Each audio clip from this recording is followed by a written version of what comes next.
Welcome back to my channel. और आज हम बात करने वाले हैं कुछ इंपॉर्टेंट क्वेश्चन, वो भी इलेक्ट्रिकल, जो कि DG generator, plant connection, supply, इसके बारे में बात करने वाले हैं।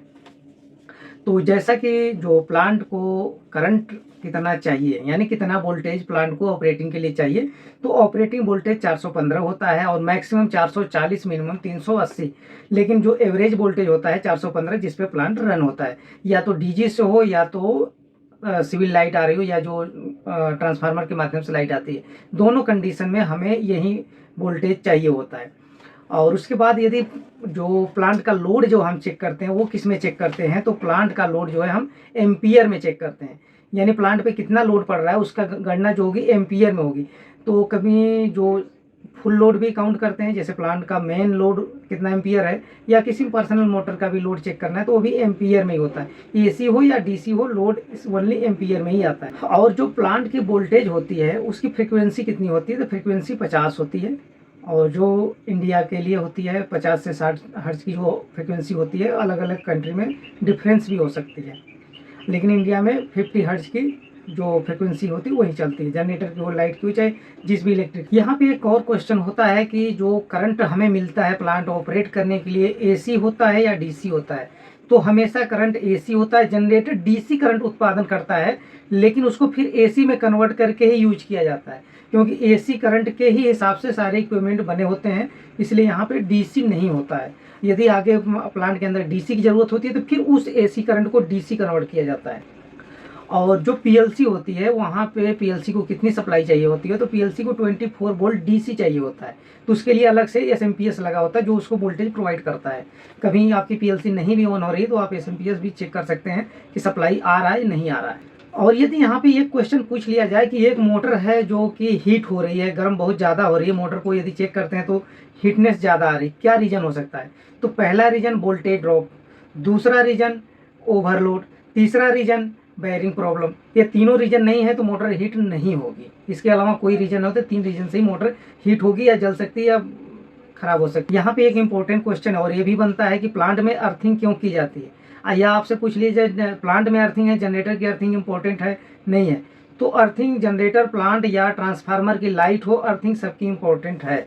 रीजन जो हम 2 अर्थिंग करते हैं, 2 के बदले 4 कर लें, लेकिन कम नहीं होती है 2 से। दोनों के बीच में डिस्टेंस भी लगभग 2 मीटर का होता है, और उसको मॉइस्चर जहाँ तक मिले वहाँ तक उसको डीप जाना होता है। और जो अर्थिंग जब हम करते हैं तो अर्थिंग एक बॉडी के लिए होती है, जो प्लांट के बॉडी को कवर करता है, मतलब कि कहीं से वोल्टेज लीक हो या करंट उसमें आ रहा है तो उसको ड्रॉप कर दें, यानी किसी को उससे नुकसान ना हो, या मोटर या किसी भी इक्विपमेंट को नुकसान ना हो। और दूसरा न्यूट्रल को कनेक्ट कर देते हैं। जब न्यूट्रल को ग्राउंड करते हैं तो साथ के साथ बॉडी और न्यूट्रल डीजी का भी होता है। तो कहीं से हमारी न्यूट्रल की केबल यदि किसी कारण से ब्रेक होता है या न्यूट्रल कमजोर होता है, तो ग्राउंड से जो न्यूट्रल रहता है उसकी वजह से हमारा जो प्लांट का सिस्टम है वो चालू रहता है, उससे कोई दिक्कत नहीं आता है, और ओवर वोल्टेज, लो वोल्टेज की भी समस्या नहीं होती। यहाँ पे एक और क्वेश्चन की बात करें तो जो स्टार और डेल्टा है, स्टार और डेल्टा के लिए काफ़ी कन्फ्यूजन होता है। तो जो मोटर रन करती है, ज़्यादातर मोटरें डेल्टा में ही रन करती हैं। जो स्टार के लिए, जैसे जो 6 कोर वायर जाती है, या 6 में 7 हो, एक अर्थ के लिए हो जाए, तो जो केबल जाती है तो वहाँ पे तो स्टार से होके डेल्टा में ट्रांसफ़र होती है, यानी पहले स्लो घूमेगी फिर डेल्टा होगी, हाई स्पीड होगी। कुछ मोटर ऐसे भी होते हैं वो परमानेंट ही स्टार में चलते हैं, तो वो मोटर के बैंड ऊपर जो कनेक्शन होता है वहाँ के पॉइंट देखने के बाद ही पता चलता है। जैसे कुछ वाइब्रेटर मोटर होते हैं जो इनको स्लो ही घूमना है, वो ऑलरेडी लोड भी नहीं होता है तो स्टार में चलते हैं। डेल्टा जो हाई स्पीड होती है, और जहाँ पे और जो स्टार में चलती है वहाँ पे भी 3 कोर होते हैं, और जो डेल्टा में चलती है तो वहाँ पे भी 3 कोर होते हैं। जैसे वाइब्रेटर मोटर की बात किया, वहाँ पे भी 3 कोर की केबल जाएगी, लेकिन चलेगी मोटर स्टार में ही। और जो सीमेंट स्क्रू की बात कर लीजिए, वहाँ पे भी 3 कोर की जाएगी, लेकिन वो मोटर ऑलरेडी डेल्टा में स्टार्ट होगी। रीजन है कि वो लोड में स्टार्ट होगी, वहाँ स्टार डेल्टा नहीं है, वहाँ सिर्फ डेल्टा डेल्टा चलेगा। हाँ, बीएफडी लगाया जाता है तो वो बीएफडी कंट्रोल करता है स्मूथली स्टार्टअप के लिए। एक्सलेटर, डी एक्सलेटर दोनों कंडीशन में कंट्रोल किया जा सकता है, और बाकी उसके बाद फुल स्पीड वो भी डेल्टा में ही होता है। तो बीएफडी जो लगाया जाता है एसी करंट लेता है, उसको डीसी करता है। अब उसके बाद आपको डीसी चाहिए तो डीसी दे देगा, एसी चाहिए तो एसी देगा, लेकिन जो करंट लेगा उसको पहले तो एसी लेके डीसी कर देगा। अब उसके बाद आपको एसी चाहिए तो एसी देगा, डीसी चाहिए डीसी देगा। यदि प्लांट स्टार्ट करते हैं तो उससे पहले वोल्टेज चेक करना होता है। यदि वोल्टेज मीटर लगा होता है, आप ऐसे फिजिकली चेक कर सकते हैं, या कभी कभी लो वोल्टेज होता है तो कोई मोटर प्रॉपर रन नहीं करेगी। और तो प्रॉपर रन नहीं करेगी तो उसका साउंड इफेक्ट आएगा, तो उससे भी आपको एहसास हो सकता है। नहीं तो वोल्टेज मीटर तो आज के डेट में पैनल में लगा होता है, नहीं भी लगा है तो एक आध लगा लीजिए, उससे वोल्टेज का पता चलेगा। जब वोल्टेज का पता चलेगा तो प्रॉब्लम्स कम आएंगी, प्रॉपर वोल्टेज में प्लांट प्रॉपर ही चलेगा। प्लांट में लोड सेल लगाते हैं तो कभी कभी डाउट होता है कि लोड सेल को कितना वोल्टेज चाहिए। तो लोड सेल छोटे से लेके बड़े से बड़े आ रहे हैं तो सब में वोल्टेज के लिए अलग अलग रेंज है, 3 वोल्ट से 15 वोल्ट डीसी।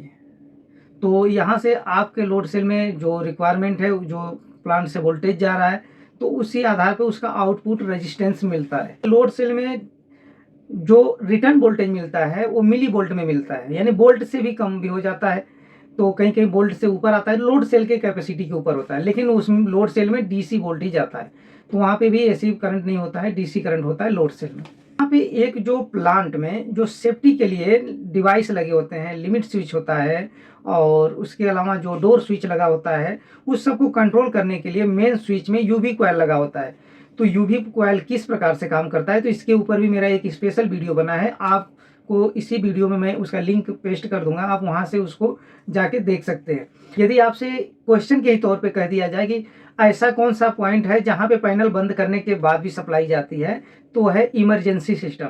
चाहे इमरजेंसी पुल स्विच हो, चाहे डोर स्विच हो, चाहे जो लिमिट स्विच होते हैं वो कई टाइप के होते हैं, तो किसी टाइप का भी हो सकता है, लेकिन जो इमरजेंसी सिस्टम से कनेक्टेड होंगे वहाँ पे पैनल ऑफ करने के बाद भी सप्लाई जारी रहती है। तो आज की वीडियो में सिर्फ इतना ही, मिलेंगे नेक्स्ट वीडियो में नेक्स्ट टॉपिक के साथ। धन्यवाद।